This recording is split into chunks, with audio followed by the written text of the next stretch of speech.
Doug Williams III, Peyton Meyer, has been walking a dangerous tightrope in Salem, and now his secrets are on the verge of being exposed. For weeks, he has been hiding the truth about his financial troubles, and his desperate attempts to cover them up have only entangled others in his mess. But as Julie Williams, Susan Seaforth Hayes, closes in on the mystery of her missing necklace, and Holly Jonas, Ashley Puzimis, struggles under the weight of their shared deception, Doug III may soon find himself with nowhere left to run. The necklace scandal. Julie is on the hunt. Julie Williams is no stranger to Salem scandals, and she knows when something isn't right. When her cherished necklace vanishes, she refuses to let the mystery go unsolved. The search for the missing jewelry leads her down a path riddled with deception, and as she digs deeper, she begins to uncover unsettling truths about Doug III's financial troubles. Julie's relentless investigation may expose more than just a simple case of missing jewelry. The real question is, when she finds out the full extent of Doug III's secrets, will she take matters into her own hands and force him to leave Salem? Or will Doug III decide that the shame of his actions is too much to bear and make the decision to flee before he is publicly humiliated? Holly Jonas' role in Doug III's deception. Holly Jonas had no idea what she was getting herself into when she agreed to help Doug III. Desperate to be a friend, she unknowingly put herself at risk by securing money to pay off Doug III's dangerous debts. She thought she was doing the right thing, but now the weight of her actions is suffocating her. As Julie gets closer to discovering the truth, Holly finds herself caught in an impossible situation. If she confesses her involvement, she risks destroying her reputation and her relationship with Tate Black, Leo Howard. If she stays silent, she could lose everything when the truth inevitably comes out.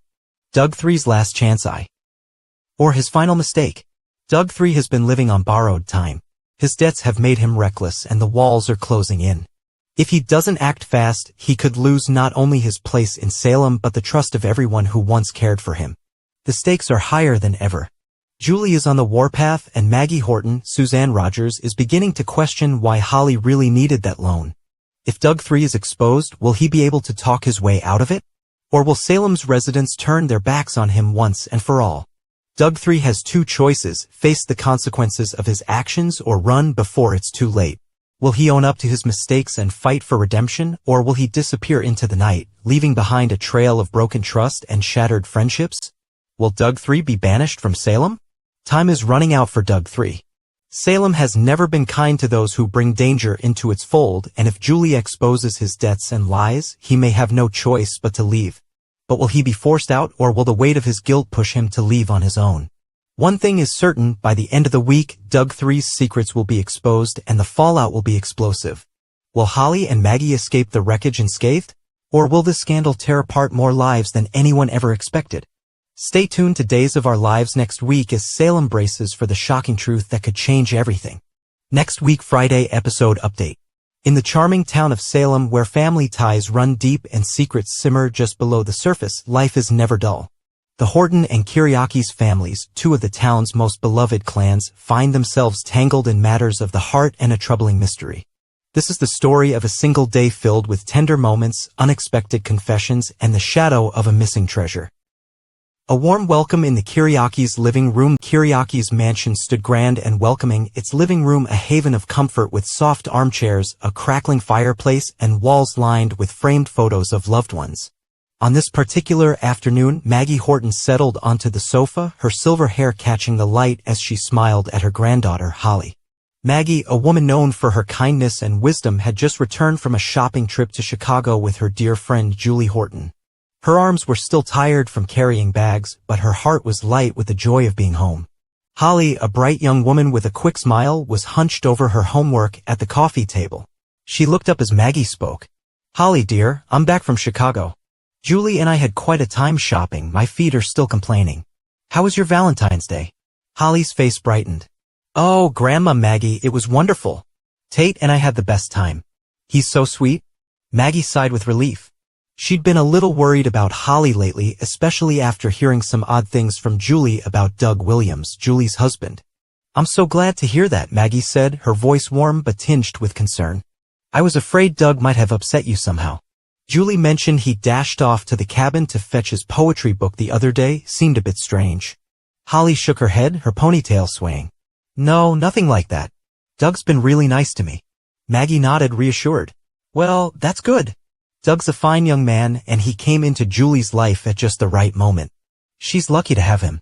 Yeah, he's nice, Holly agreed, but her voice faltered slightly. She hesitated, then decided to share something that had been weighing on her. Actually, Grandma, Doug told me something the other day. He said he has feelings for me. Maggie's eyebrows lifted in surprise. Oh my. And how do you feel about that, dear? Holly fidgeted with her pencil, her cheeks turning pink. It doesn't make sense. I love Tate. I'm sure of it. Doug was embarrassed after he said it and took it back right away. I don't think he meant to cause trouble. But Tate doesn't know. And I'm worried he might get jealous if he finds out Doug's been around so much. Maggie reached over and squeezed Holly's hand, her touch gentle and steady. I see. It's good that Doug backed off. But you should make sure he understands how you feel when you get the chance. Clear the air, you know? Holly nodded, though she looked uncertain. He left before I could say much. I think I'll just let it go for now. It's not a big deal. Maggie smiled, her eyes full of understanding. She decided to shift the conversation to something else that had been on her mind. Well, all right then. On another note, how are you holding up with everything, the pregnancy situation? I mean, have you thought about what might have happened if the adoption hadn't worked out? Holly's expression grew serious, but she met Maggie's gaze with confidence. I've thought about it a lot, Grandma. It's scary sometimes, wondering what if. But I know we'll figure it out. You, me, and Tate. We're a team. Maggie's heart swelled with pride. That's right, sweetheart. We're a family, and we'll get through anything together. The two sat quietly for a moment, the warmth of their bond filling the room. But Holly's mind lingered on something else Doug had mentioned. A stolen necklace. She didn't want to burden Maggie with it yet, so she kept it to herself, letting the crackle of the fireplace soothe her thoughts. Shadows of doubt at the Horton house across town. The Horton family home stood as a testament to years of love and history.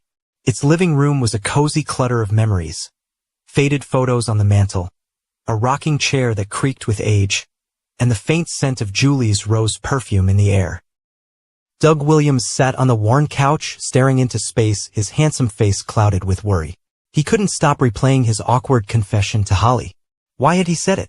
He loved Julie, his wife, with all his heart, yet something about Holly's kindness and energy had stirred feelings he hadn't expected. Julie stepped into the room, her arms full with a tattered book of poems she'd pulled from a shelf.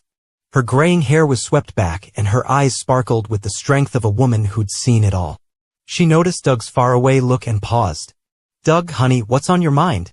Doug blinked, snapping out of his thoughts. He forced a smile. Oh, just thinking about Grandpa Doug. He had a way with words, didn't he? Always knew how to charm a room. Julie sat beside him, cradling the poetry book like a treasure. He sure did. This book, it's one of the few things I truly hold dear. Not many objects matter to me anymore, but this one does. Her voice softened with sadness. If only Grandma's necklace hadn't vanished. I'd never forgive myself for losing something so precious. Doug put a comforting arm around her. Julie, don't blame yourself. The thief's the one at fault here, not you. Julie sighed, her fingers tracing the book's cover. I know, but I was so quick to point fingers at my brother Stephen. Then this came in the mail today. She reached into her sweater pocket and pulled out a crinkled envelope. A letter from Stephen. It's full of kind words, and he swears he had nothing to do with the necklace. Doug listened as Julie went on, her voice a mix of regret and hope. Stephen's had his share of troubles, dark days in his past, but I believe him. I trust he wouldn't hurt me like that. Doug shifted uncomfortably, a flicker of guilt crossing his mind. And me? Do you think I took it, Julie? Some in the family might suspect me, you know, because of my own run-ins with the law way back when. Julie turned to him, her eyes wide with surprise. Doug, no. Of course I don't think that. Just because you had a wild youth like your grandfather doesn't mean you'd steal from me. I know your heart. Relief washed over Doug and he squeezed her hand. Thank you for that. It means a lot. Julie stood, determination replacing her earlier sorrow. Since I'm sure Stephen's innocent, I've decided to file a police report with JJ down at the station. We need to find out who really took that necklace. She hugged the poetry book to her chest. Oh, by the way, have you seen Holly lately? Doug hesitated, his throat tightening. Yes, I have, but I think I'll steer clear of her for a while. Give her some space. Julie tilted her head, curious, but didn't pry. Smart move. Well, I'm off to pick up some groceries. Don't fret too much, Doug. Things have a way of working out. She left the room with a reassuring smile, but Doug stayed on the couch, his shoulders slumped. The weight of his feelings for Holly and the mystery of the necklace pressed down on him. He hoped neither would unravel the life he'd built with Julie. A town full of questions as the sun dipped below the horizon in Salem, the day left behind a trail of emotions and unanswered questions. Maggie and Holly strengthened their bond, facing love and life's uncertainties together. Meanwhile, Doug wrestled with his heart and Julie stood firm in her resolve to solve the mystery of her grandmother's necklace. What would tomorrow bring? Would Doug's feelings cause a rift, or would they fade into the background? Could the necklace be recovered, restoring peace to the Horton home? In Salem, where every day holds a new twist, one thing is certain: family, love, and a touch of drama will always light the way forward.